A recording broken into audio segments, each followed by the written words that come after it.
Assalamualaikum semuanya. Hai. Kembali lagi bersama Ibu Karin. Kita bertemu di semester 2, di mana pembelajaran semester 2 masih dilakukan secara daring karena dampak pandemi COVID-19. Kalian tahu, masih banyak orang di luaran sana yang terkena atau terinfeksi virus COVID-19 ini. Ibu berharap kalian di rumah menjaga kesehatan, menjaga pola makan, jangan lupa olahraga, dan yang paling terpenting, Ibu minta kalian tidak tidur di atas jam 9 malam atau di atas jam 10 malam. Itu tidak baik untuk kesehatan, ya.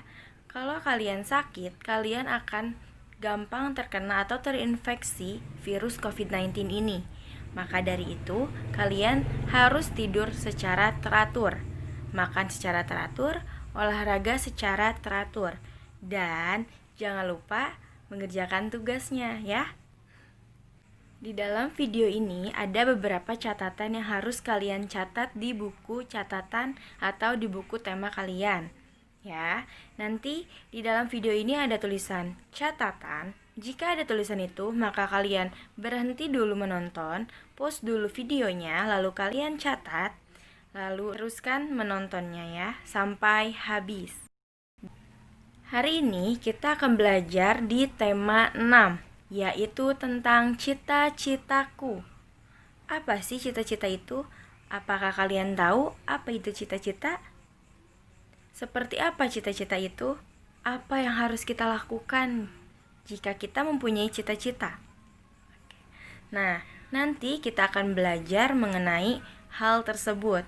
Maka dari itu, tonton video ini sampai habis dan tulis catatan jika ada hal yang penting dan hal yang harus dicatat. Apakah kamu pernah membayangkan akan menjadi seorang apa di kemudian hari? Nah, apakah yang kamu bayangkan itu suatu kegiatan atau suatu pekerjaan?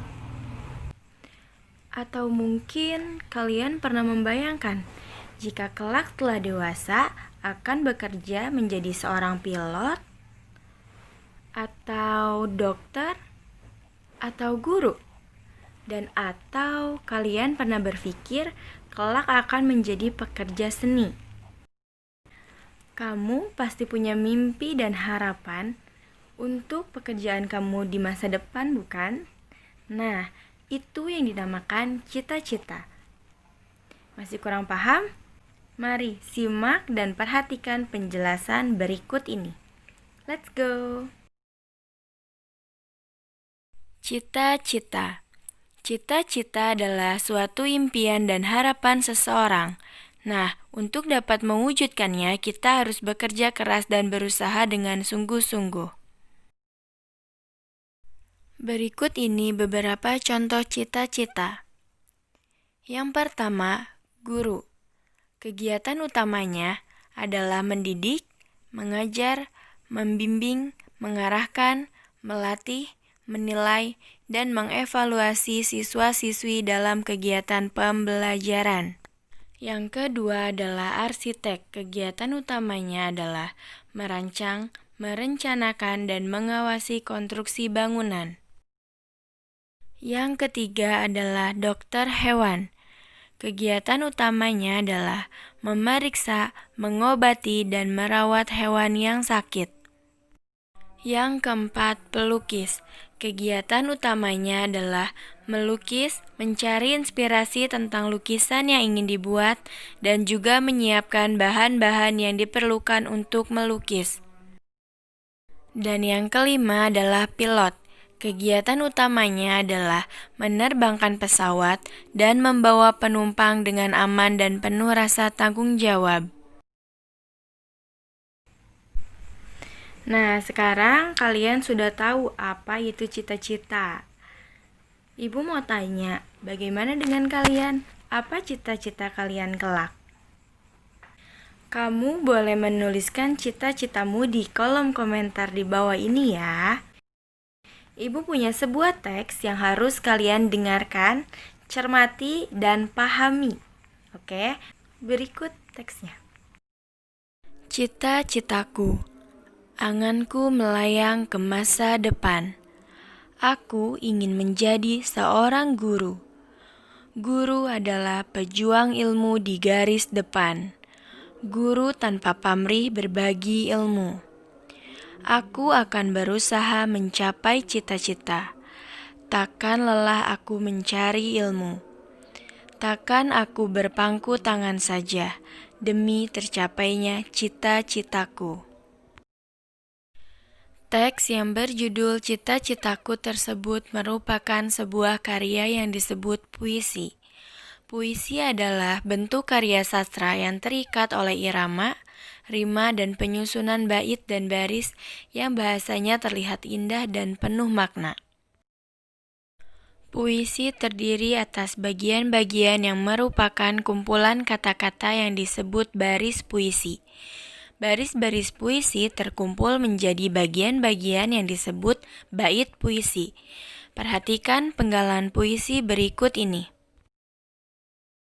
Baris dan bait puisi. Yang disebut baris puisi yaitu anganku melayang ke masa depan. Aku ingin menjadi seorang guru. Guru adalah pejuang ilmu di garis depan. Guru tanpa pamrih berbagi ilmu.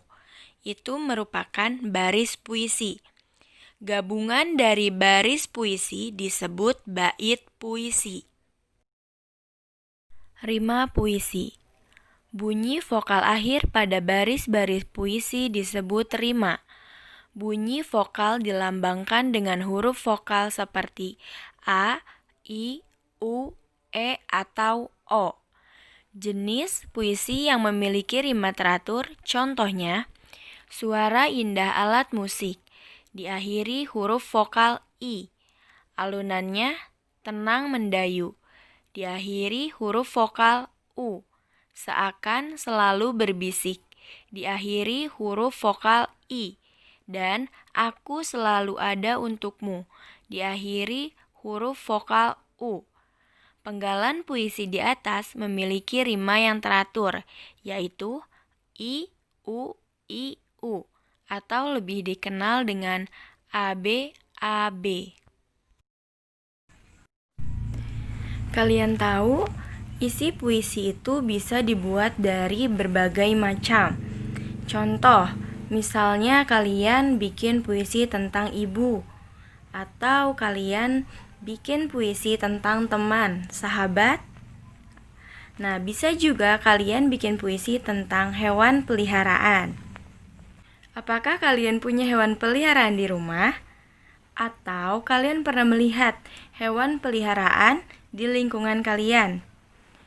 Kalian pernah memperhatikan atau tidak bahwa hewan tersebut mempunyai anak? Apakah kalian pernah melihat hewan di sekitar kalian mempunyai anak? Dan dari hewan yang kecil, dari anak hewan menjadi hewan dewasa. Nah, jika kalian pernah melihat semua hal itu, berarti hewan itu mengalami pertumbuhan dan perkembangan. Hewan kecil tidak langsung berubah menjadi hewan yang besar. Dari hewan kecil menjadi hewan dewasa, itu ada tahapan-tahapan pertumbuhannya. Nah, maka dari itu, kalian harus memperhatikan teks berikut ini untuk mengetahui bagaimana tahapan-tahapan hewan dari hewan yang kecil, dari hewan anak-anak menjadi hewan dewasa. Ya, perhatikan teks berikut ini. Let's go. Semua makhluk hidup mengalami pertumbuhan dan perkembangan. Hewan dan manusia mengalami beberapa tahapan pertumbuhan dan perkembangan dalam kehidupannya.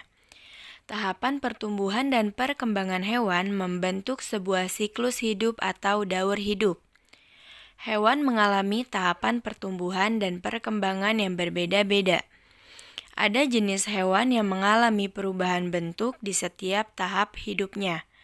Namun, ada pula hewan yang tidak mengalami perubahan bentuk pada setiap tahapannya, selain bertambah besar saja. Hewan yang mengalami perubahan bentuk dalam siklus hidupnya berarti mengalami metamorfosis. Sedangkan hewan yang tidak mengalami perubahan bentuk dalam siklus hidupnya berarti tidak mengalami metamorfosis. Di antara hewan yang mengalami metamorfosis, ada hewan yang mengalami perubahan bentuk pada setiap tahapannya. Ada juga yang tidak. Hewan yang mengalami perubahan bentuk pada setiap tahapan pertumbuhan dan perkembangannya dinamakan mengalami metamorfosis sempurna. Sedangkan hewan yang mengalami perubahan bentuk hanya pada beberapa tahap tumbuh kembangnya dinamakan mengalami metamorfosis yang tidak sempurna.